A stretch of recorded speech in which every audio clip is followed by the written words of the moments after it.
नमस्कार. अतिशय सोपं उदाहरण आहे.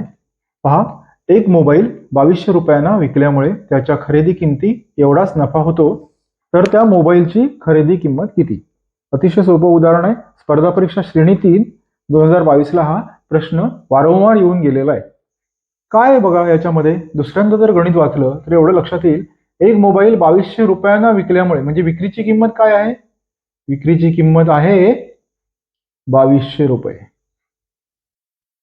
तर त्याच्या खरेदी किमती एवढाच नफा होतो. म्हणजे खरेदीची किंमत आणि नफा यांची किंमत सारखीच आहे. खरेदी एक्स असेल तर नफा सुद्धा एक्स. आता अतिशय सोपं झालं गणित. या तिन्ही गोष्टी आपल्याला कळलेल्या आहेत. आता एकरेषीय समीकरण काय सांगतं? खरेदीची किंमत अधिक नफा म्हणजे या दोघांची बेरीज केली तर येणारी रक्कम ही विक्रीची किंमत असते. आता खरेदीची किंमत किती आहे? एक्स. नफा किती आहे? एक्स. तर विक्रीची किंमत किती होईल? तर विक्रीची किंमत इथे आपल्याला दिलेली आहे, ती आहे 2200 रुपये. आता आपण पुढे सोडून पाहूया.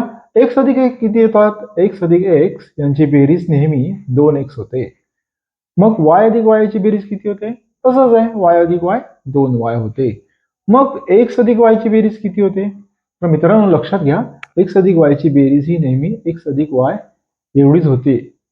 म्हणजे बैल आणि रेडा यांची बेरीज कधी होत नाही. दोन बैल होऊ शकतात, दोन बैल रेडा असं आपण कधी म्हणत नाही.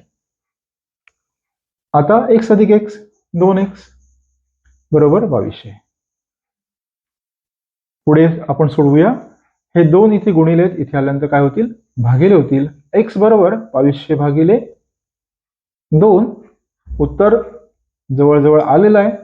बेके बे 11 दून 22 आणि 00 एक्स बरोबर 1100 रुपये. म्हणजे खरेदीची किंमत एक्स बरोबर 1100 रुपये. म्हणून पर्याय क्रमांक 2 हा अचूक पर्याय आहे. व्हिडिओ आवडला असल्यास लाईक करा, शेअर करा, सबस्क्राईब करा आणि आपल्या अधिकाधिक मित्रमैत्रिणींना शेअर करा.